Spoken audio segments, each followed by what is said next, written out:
Ko'pchilik shikoyat qiladi, qulog'im yaxshi eshitmayapti, lekin quloqda og'riq ham yo'q deb. Buni sababi uzoq vaqtdan beri rivojlangan quloq kasalligi, ya'ni nevritlar yoki bo'lmasam surunkali o'rta otitni asoratlangan formasi bo'lishi mumkin. Bunda nima bo'ladi? Bemorlarda qachondir qulog'i bilan shamollash o'tkazgan yoki burundan shamollash bo'lib turib qulog'iga asorat bergan va mana shu kasallik o'z vaqtida davolanmasdan quloq parda, nog'ora pardasi teshilib qolib, eshitish tobora yil o'tgan sari pasayib boradi.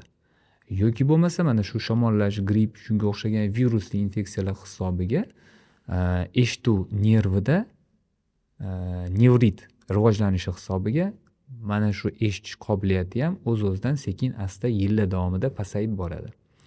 Bu ko'pincha o'z vaqtida vrachga murojaat qilmaslik, o'z-o'zini davolash, mana shu holatlar bilan bog'liq.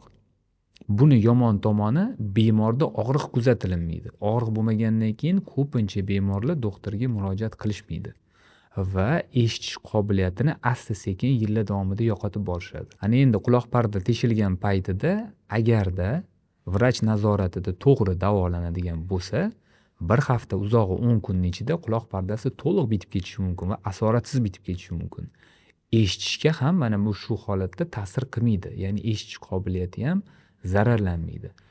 Agarda mana shu boshlang'ich 1-2 haftani o'tkazib yuboriladigan bo'lsa, mana shu bemorlarda bundan keyin eshitish, ya'ni eshituv nervi ham jarohatlanib, asta-sekin yillar davomida quloq parda teshikligi va nerv jarohatlanganligi hisobiga eshitish qobiliyati ham sekin pasayib boradi.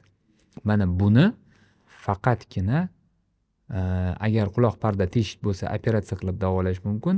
Agar nerv zararlangan bo'ladigan bo'lsa, unda apparat, ya'ni eshitishni kuchaytiradigan quloq apparatlarini taqibgina holatni yaxshilash mumkin. Ana o'shaning uchun ko'pchilik bemorlarga aytamiz, kasallikni eng erta davrlarida, erta bosqichlarida, birinchi kunlaridan doktorga murojaat qilishni tavsiya qilishimiz kerak. Eshituv qobiliyatini yo'qotish insonlarga juda ham katta diskomfort chaqiradi. Hayoti davomida eshitishni pasayib borishi bemorlarni yosh bola bo'ladigan bo'lsa, o'zini qobig'iga o'ralib, tashqi dunyodan ancha chegaralanib qolishiga sababchi bo'ladi. Mana shu eshitishi qobiliyati past bo'lgan bolalarni o'zini alohida autizmga o'xshagan dunyosi asta-sekin shakllanib boradi. Bu juda ham sotsial muammolardan bittasi hisoblanadi. Shuning uchun yosh bola bo'ladimi, yoshi katta bo'ladimi, eshitish qobiliyatini agarda shubhasi bo'ladigan bo'lsa, pasayganligiga o'z vaqtida tekshirtirib, davo choralarini ko'rish kerak bo'ladi. Yosh bolalarda ko'pincha adenoidlar hisobiga yoki burundagi har xil muammolar shamollash hisobiga quloq parda ortida suyuqlik, ya'ni eksudat yig'iladi. Bu ko'pincha erta davrlarda dori-darmon bilan so'rilib ketishi mumkin, lekin o'z vaqtida qilinmagan dori-darmon yoki chora-tadbirlar natijasida mana shu eksudat quyuqlashib, kleysimon ko'rinishga kelib qoladi va uni faqatgina operatsiya yo'li bilan davolash talab qilinadi. Uni ham o'z vaqtida qancha erta qilinadigan bo'lsa, eshitish qobiliyati o'sha zahoti tiklanadi va mana bu holatlarda nerv hali jarohatlanmagan bo'ladi. Agar mana shu holat davomli bo'lib, yiringlab, quloq pardani teshib chiqadigan bo'lsa va mana shu quloq pardadagi teshik doimiy qolib ketadigan bo'lsa, buni faqatgina operatsiya yo'li bilan davolash kerak bo'ladi. Va mana bu operatsiya turini timpanoplastika deyiladi.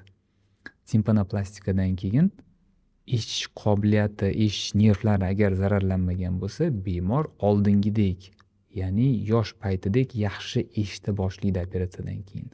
Agar ba'zan nervlar jarohatlangan bo'lsa, eshitish qobiliyati biroz tiklanadi, lekin pardani tiklagandan keyin baribir mana shu bemorlarga eshituv apparatlarini taqish tavsiya etiladi. Shundan keyin bemorni hayot faoliyati bir muncha yaxshilanadi mana shu eshitish hisobiga. Hozir operatsiyalarning zamonaviy turlari juda ham takomillashgan. Hozirgi kunda timpanoplastika amaliyoti hattoki tig' tekkizmasdan, tashqi kesmalarsiz, quloqni hech qayerni kesmasdan kamera yordamida quloqni ichidan amalga oshirilmoqda. Va mana bu holatda bemor operatsiyadan keyin deyarli og'riqlarni sezmaydi. Operatsiyadan keyin qanaqadir cheklovlarga yo'liqmaydi. Ya'ni 1-2 kunda ish qobiliyati tiklanishi 1-2 kunda bemalol har kungi kundalik yumushini bajarishi mumkin bo'ladi. Va birinchi natija 2 haftalardan keyin to'liq sezila boshlaydi bemorlarga. Agar sizda yoki sizni yaqinlaringizda eshitish qobiliyati bilan bog'liq muammolar kuzatilayotgan bo'lsa, buni tekshiruvlari juda ham oson va juda ham oddiy. Oddiygina kamerada endoskop yordamida quloq pardani holatini tekshirish va eshituv apparati, ya'ni audiometriya tekshiruvi yordamida sizga mana tovushlar berishadi. Mana shu tovushlarni eshitganingizni bosasiz, eshitdim deb, eshitmaganingiz o'tkazib yuborasiz va mana shu tekshiruvdan keyin sizda eshitish qobiliyatini grafasi paydo bo'ladi va mana shunga qarab turib sizni eshitish qobiliyatingizni qaysi darajadaligini hamma vrachlar, lor vrachlari ko'rib aytib berishi mumkin. Ana undan keyin kerakli tavsiyalarni sizga berish mumkin. Shunga o'xshash muammolar sizda yoki yaqinlaringizda kuzatiladigan bo'lsa, lor vrachiga o'z vaqtida murojaat qiling. Buni ko'pincha dori-darmonlar bilan davolash mumkin bo'ladi. Kechki o'tkazib yuborilgan davrlarda ham davo muolajalari mavjud, faqat operatsiya yo'li bilan. Agar video sizga manfaatli bo'lgan bo'lsa, like bosing. Shu muammo bilan kasallangan yoki qiynalgan, og'rigan tanishlaringizga jo'natib qo'ying.